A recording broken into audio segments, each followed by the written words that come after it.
Subscribe now and press the bell icon. Never miss an update.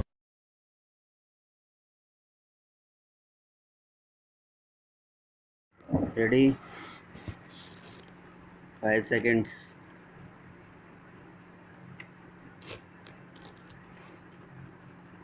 Mr.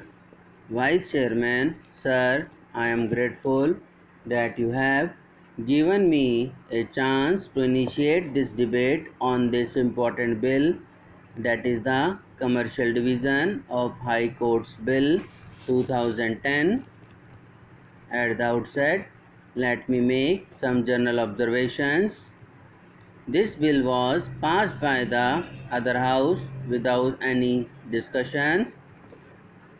When the matter came here, seeing the mood of the house, the matter had to be referred to the select committee, and once the recommendations of the select committee came about, a lot of changes have been contemplated. Some may be conceded and some not accepted. Perhaps it is an example for us to reflect that passing a bill in a hurry may not always be the case of doing justice.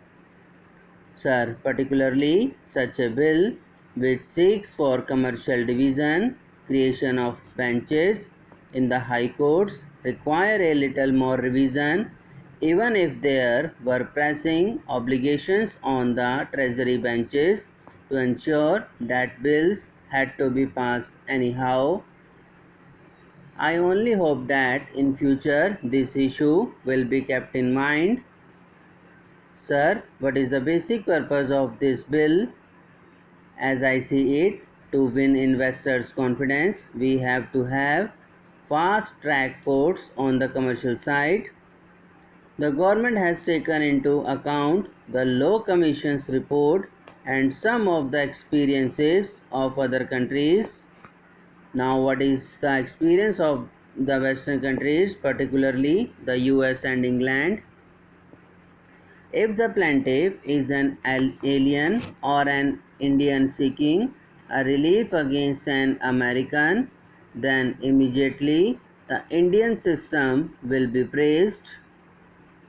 In the Bhopal gas tragedy case, as you are aware, Mr. Vice Chairman Sir, a claim was filed there. The US standards are liberal as far as the grant of liability clause is concerned. Sir, I belong to the same profession as my good friend, the law minister, belongs to, as also many other eminent lawyers who are here.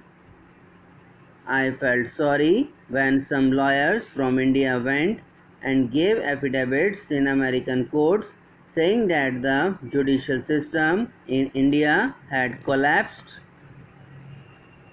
There can be delays anywhere. When I found the former Chief Justice of India going abroad and deposing before them, saying that the Indian judicial system had collapsed, I really felt sorry. If this is what they have felt after retirement, one can very well ask the question as to what they were doing when they were in power as Chief Justice of India. Sir, these are occasions to reflect upon these issues. Sir, before I came to the nitty-gritty of the bill, I have to raise a larger question. There is delay in the country in the judicial administration. What kind of signals are we giving to ordinary litigant in the country?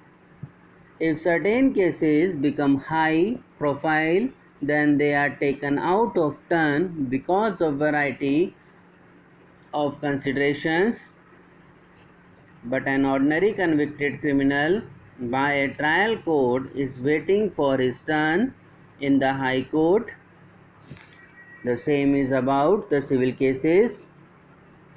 Honorable Law Minister, I would be really grateful if you tell the House on the number of first appeals pending in different high courts of India. I will be really grateful for the data on partition suits, title, suits, etc. Sir, we have to be alive to these questions of justice. While speaking on this bill, I am reminded of a very interesting incident which remains in my memory even today. I had just begun practice in Patna High Court in the early 80s. It is a very telling comment on the quest for justice in India. Sir, I read in the Indian Nation that an under trial prisoner was in jail for 49 years. Mr. Deputy Chairman, sir, this was reported in the media and I had a very emotional follow-up of this. His nephew was looking for him because his father, while dying, had secured a promise from him that he would look for his younger brother who was in jail since 1940. I got him released. I got him a compensation of about rupees 25,000 by fighting with the High Court. Sir, the reason why I am mentioning this case is that the destiny has been kind to me that I have got many assignments in the public life, the professional life, but the smiling face of that man when he came to meet me after release would remain the biggest trophy of my life.